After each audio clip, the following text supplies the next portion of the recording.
Okay, I'm back. So I told him, I think, okay.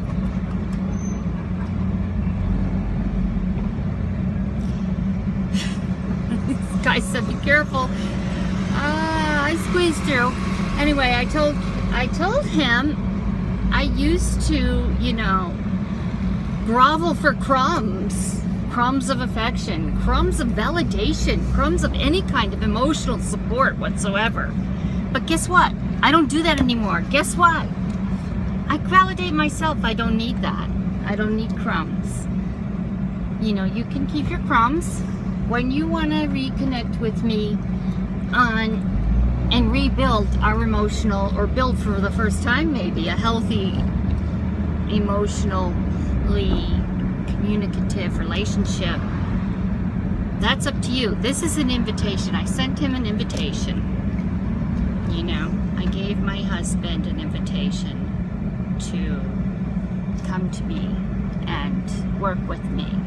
And I know he doesn't think he needs to recover from anything, so that's fine. But I think he needs to meet me where I am in my recovery, in our marriage.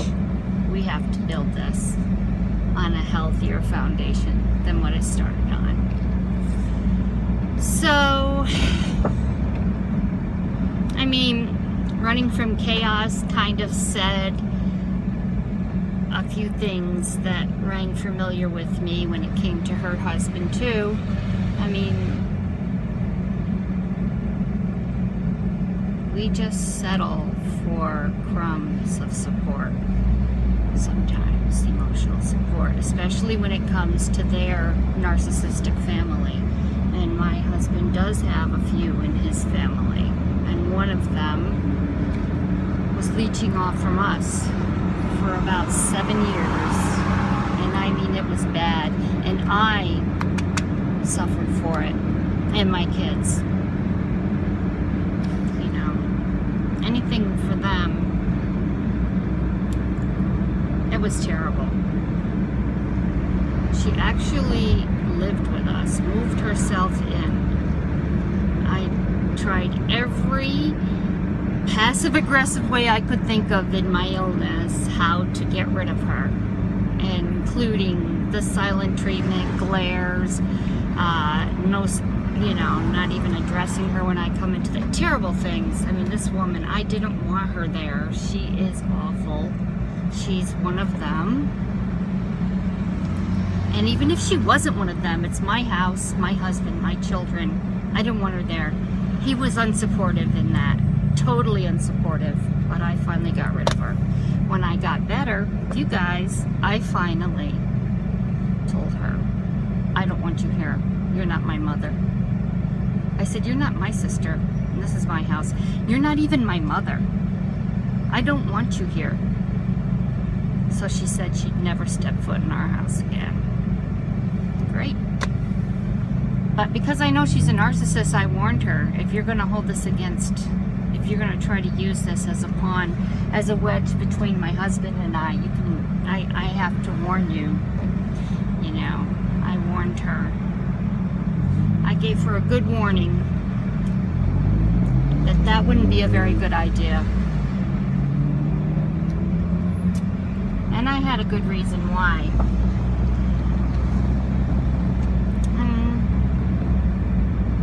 My husband didn't really support me on that finally getting rid of her thing. And she did try to put a wedge between us for doing it, but she used triangulation. She promised she'd never contact me again, or come to my house again, or do any of that I mentioned. But what she did was put her son up to it. Her son is a doctor, and she put him up to it. And he's a doctor for pharmacy in Egypt. He travels all over the world, and he thinks he's this big. He's the golden child. Yeah. She put him up to it. He was calling, why is my mother, you know, crying, why is my mother not allowed this, why this, why that, and pointing his finger at me, to my husband.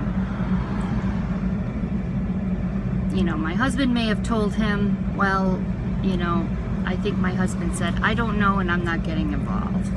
I don't want to talk about it. So you could see that as supportive to me. But to me, my husband didn't say anything. If I mentioned it, he was unsupportive.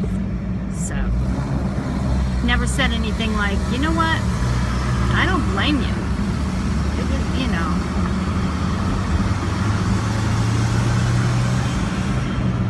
I could sit here and list hundreds of offenses she did to me, my kids, my house, my family, while she was living with us. It was terrible. I did not want her living with us. It was awful. That was the first one. But I'm not going to list them. You can just imagine. And everything a narcissist does, that's what she was doing in my house all that time. And I had no tools to do it. But the good thing is, I did it in the end. But he wasn't supportive, even once I got rid of her. And he sees how much better I've gotten since then.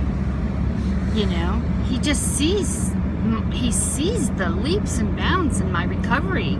He should rejoice about that. He should take my hand and dance with me about it. He should want to show me off. He should be so happy about it. At least I think he should be. You know, I would be. Maybe because I would be doesn't mean everybody else should be, but it seems kind of logical. A person would be so happy for the other. He's not. He said, what do you want me to do? Jump up and down? And you know, I really don't like that comment, and I told him, I'm talking about a serious subject here, and you say something like that, no. So I'm not going to respond to that. He doesn't know what to do with me anymore because he tries to bait me. And I'll step back and say, you know what, I'm not going to respond to that because what you're trying to do is get me to react or trigger me, get me to spin around and show a reactive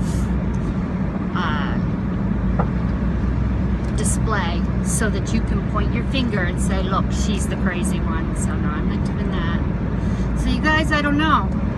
He's not a narcissist, but he comes from a family that has some, and he has taken them over me, over my children, our children. He has been unsupportive emotionally, totally emotionally unsupportive. You know, he has made it clear that $5 or even 50 cents sometimes was more important than me, my emotions, our children, their emotions. I mean, when somebody chooses money over me, it really, that's really bad. So I'm trying to get him to see. This last month was over money. And it was really painful and really cruel. And I told him I have to figure something out because I'm not doing this anymore, you know. It's not like you're destitute at all. Quite the opposite. And that's what's so frustrating. So that's what's happening, guys. I'm offline I'm off making I'm not making videos most of the time because I'll tell you what, I'm trying very hard to navigate the recovery with this marriage and I'd like to see a nice result, and I think it's possible. I told him I think we have a chance, and he's done some things I can see where he's trying to make some kind of effort, so. But it seems to me like he's just totally clueless. His effort is nice, but it's, it's not really, how come I can't, alright, whatever. It's not really,